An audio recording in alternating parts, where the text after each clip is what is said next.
when it's time for the musket. So people sometimes think I'm going to use it during the presentation. I'm not until it's time to fire. So good afternoon, everybody. My name is Beth McCarthy. I'm a ranger here at Minuteman National Historical Park.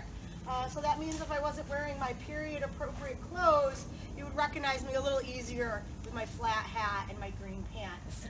The Minuteman, we are part of the Greater National Park Service.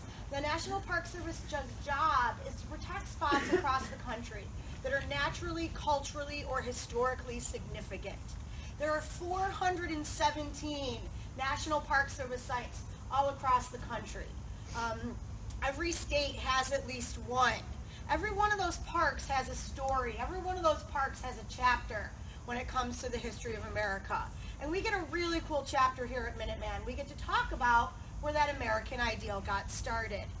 So the name of this program is Muster the Militia, and it's incredibly appropriate that we're doing this program right here out in front of Hartwell Tavern. Hartwell Tavern is a home that dates back to 1733. On April 19th, 1775, the day that the shots were fired at the Lexington Town Green and over at the North Bridge, there would have been two sons that were living here. And one of the sons that lived right next door, they would have fought on April 19th, 1775. So essentially fighting the American Revolution right near their own home, right in their front yard. Now I know when we think of the American Revolution, or at least me personally, I know there's a lot of names that really rise to the top, like Revere and Washington, Adams, Hancock, that pomp and circumstance of the British Redcoats marching in formation. But there's a lot of people just like the Hartwells who would have fought on that day, who would have been called to arms for something that just didn't make their names into the history books the same way those other people did. Now, also another thing that really surprised me when I started working here was just when it came to the militia, two words that really stood out for me. And those words were community and experienced.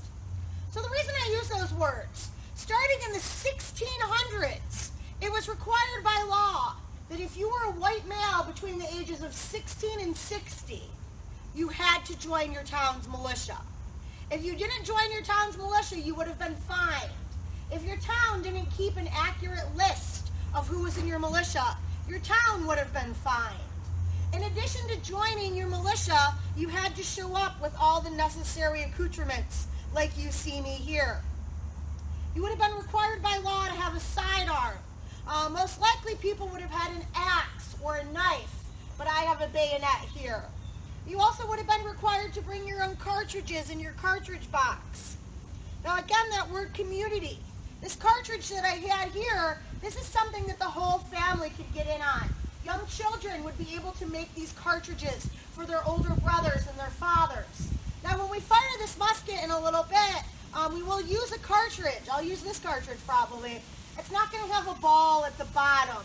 We're right next to an Air Force base and some really nice condos. So Rick and I made some important career decisions to not fire actual ball.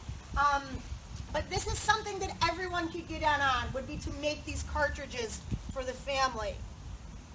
You'll also notice I have a powder horn, so I could make more cartridges should I need them. I also, on my back, I have a knapsack as well as additional water, just right here behind me. So you would have been required by law to show up with all these accoutrements. You would have needed to muster or practice about 6 times a year. Everyone would have come together and they would have learned how to march together, fire together, and to form that community bond that would have been so important. The big item that was important, of course, was your musket. You were required to provide your own musket. So that means that people could have had French muskets, English muskets, fowling muskets. Your musket had to have a barrel of at least 3.5 feet long. And we'll understand why in just a little bit. So if you didn't, again, bring all of these items with you, you could have been fined. Now, a question that people ask me, somebody actually even asked me a little bit ago, was, are you going to fire? Do you fire your girl? Yes, I do. Rick and I are both park rangers, so we take turns. You're right that in 1775, as a female, I would not have been a part of my town's militia. However, this musket would probably still mean something to me. I'm at an age where my father, my husband, and my teenage son could all be a part of the militia. So this would remind me of the fact that they're going to get taken away from me a couple times a year to practice. This musket also might remind me of the fact that my husband had just fought in the French and Indian War not so long ago. And now tensions are heating up and the country's getting ready to go to war again. It also might remind me of the fact that about once a year there's a big muster, the residential muster, where everyone comes together. So the men would be marching and practicing, but the women and children would have an opportunity to connect with each other. So kind of like a big, I don't want to use the word picnic, but an opportunity for everybody to come out while the men are marching and practicing. The women would have an opportunity to visit with people they don't get to see very much. This muster is going to take a break from the day-to-day life that I would have here on a farm, and again, get an opportunity to revisit with people. So that's the militia. So where do the Minutemen come into this? Starting in 1774, towns would vote to decide if they wanted to have minute companies. As the name suggests, these were people that were ready at a moment's notice. Now we are in Lincoln. That's the name of the town that Hartwell Tavern is in. Lincoln and Concord both had minute companies, but Lexington did not. The reasons that towns would vote to decide if they wanted to have these companies was because they needed to tax themselves. If you were a Minuteman, you were practicing twice a week at least, if not more. You're also bringing all of these items with you at all times. What the colonists were recognizing is that if there was a problem, people would have to run home, get all their items, and then run back to wherever the action was. Whereas if you're a Minuteman and you've got all of this, there's an alarm, you can run and be ready straight away. So you would be in church or another public place, and you would see a man walking around with all of this and a musket. That kind of begs the question, how did we get here? Where are we going? If we have men walking around paid by their town to carry a musket with them at all the time. So that's a little bit about the Minutemen as well as the militia. So why don't we go ahead and take a few minutes and pretend that we're our own minute company here. So these folks right here are lined up great. They're lined up shoulder to shoulder right here. If we could get folks, we can have two lines right behind each other. Wow, you guys are doing really good. So right next to blue raincoat and green jacket, let's just get some two lines right here. It's not required to participate, but it's a great way for me to know who are the Patriots and who are the Tories in this scenario. All right. So personal space is not a big part of what happens when you're in the militia. We can see of how close we are to each other right here. Now, does anyone remember how long this musket needed to be? Yeah, see, good memory.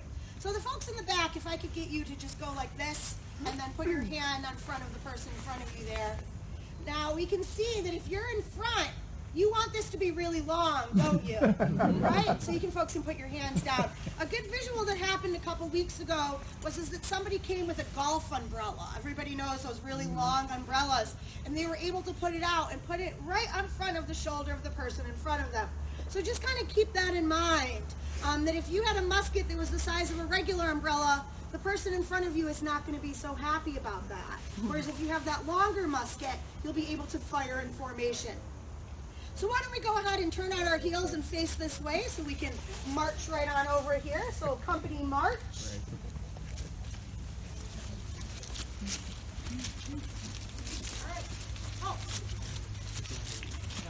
All right, so this is a really good way to move in formation, isn't it? When we're marching, you've lined up like this since you were a little kid, right? In school, form two lines so we can march on down to the restrooms.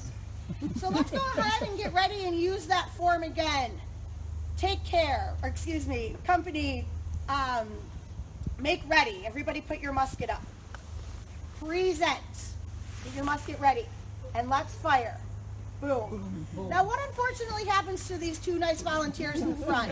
They are no longer with us. So we are not going to fire like that.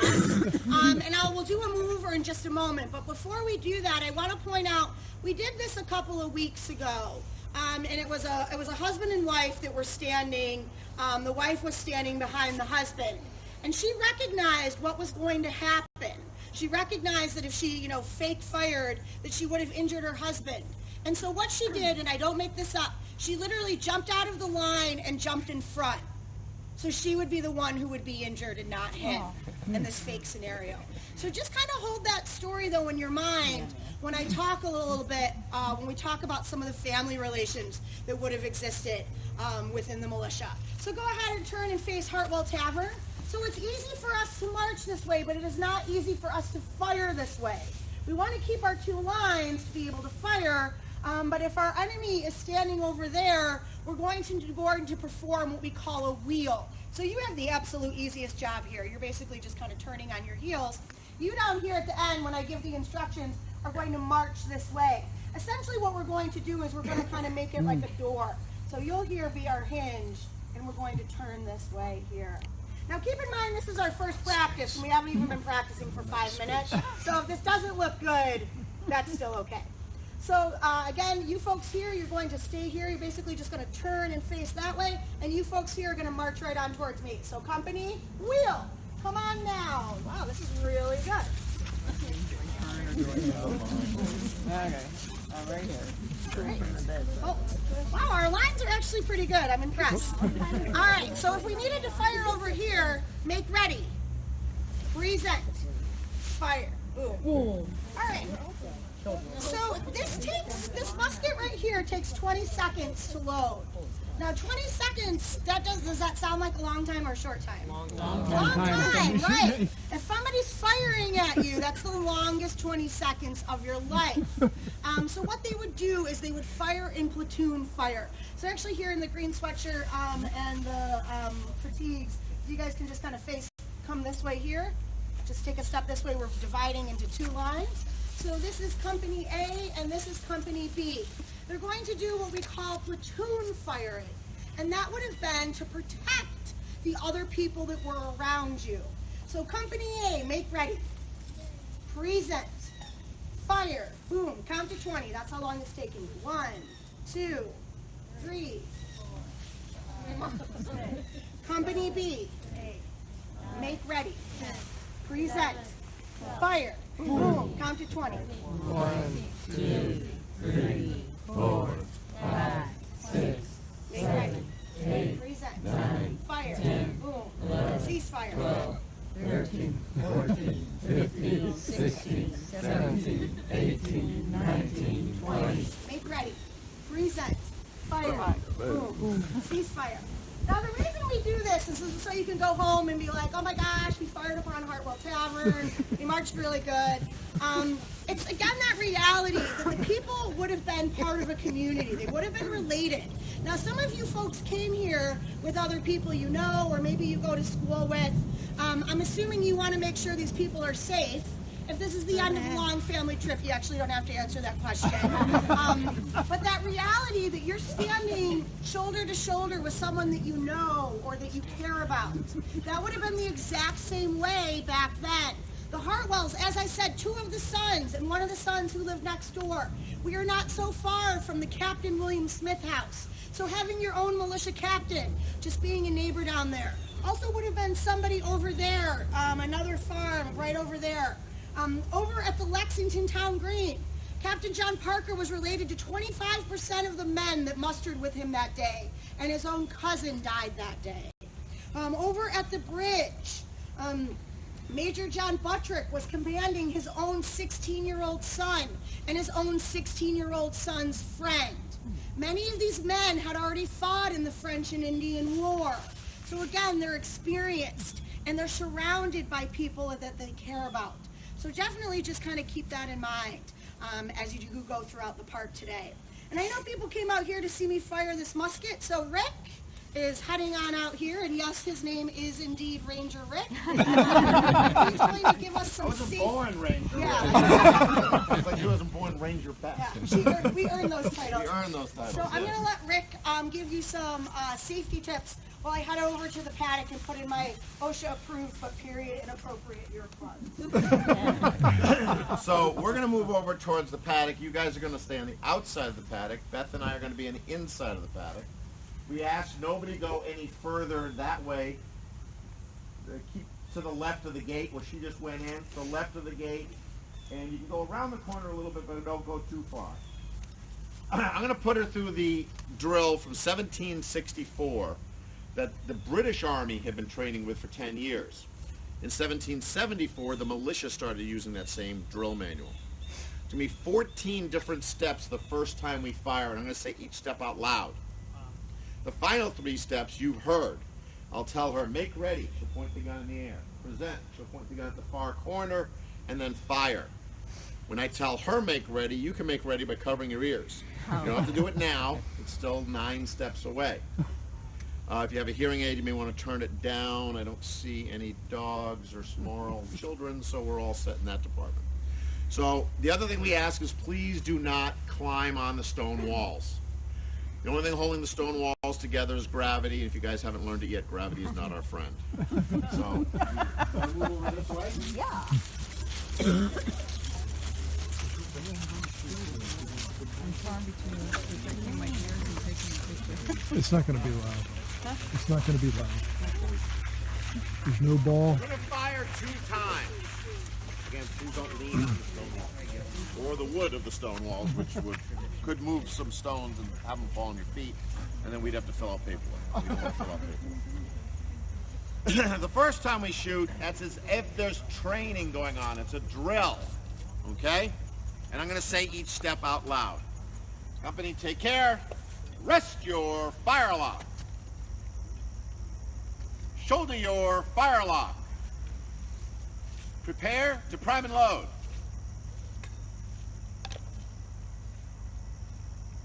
Handle the cartridge. Prime.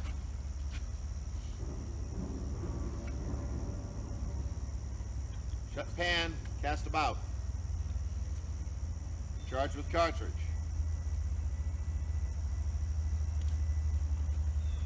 Draw rammer. Ram down cartridge.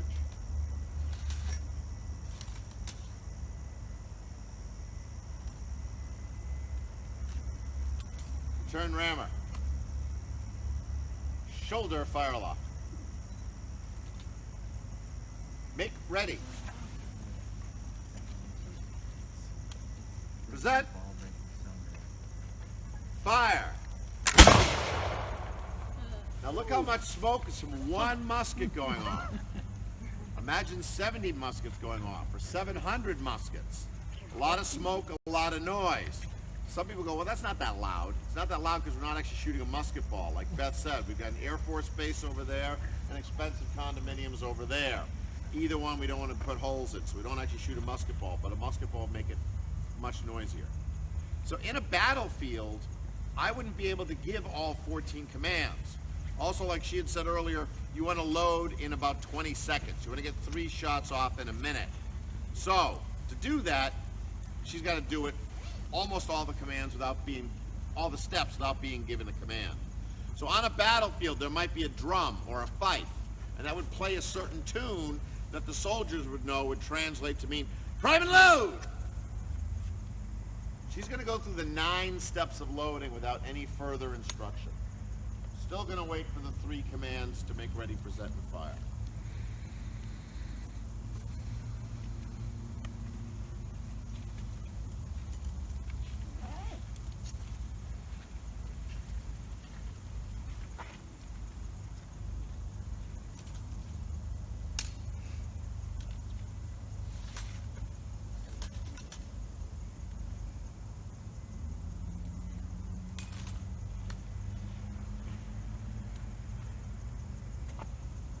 Make ready.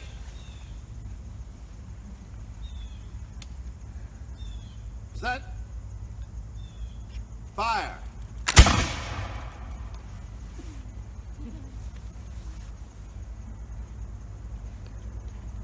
April 19th, 1775 is the day that this park commemorates. It's the day that we remember when things really started kicking off for the American Revolution.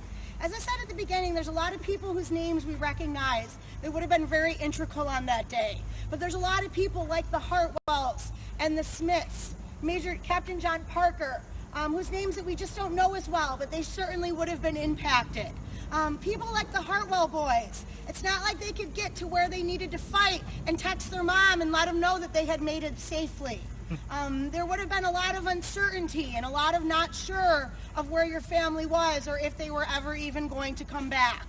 So as you do walk throughout the park today, think of people like the Hartwells and the Whittemores and the Smiths and what their stories would have been, and how April 19th, 1775, that shot heard around the world, what it would have been for that immediate impact on their lives. So thank you for coming out and enjoy your national park. The house is open if you'd like to walk through, and I'll move on over here if anybody has any questions. Thank you.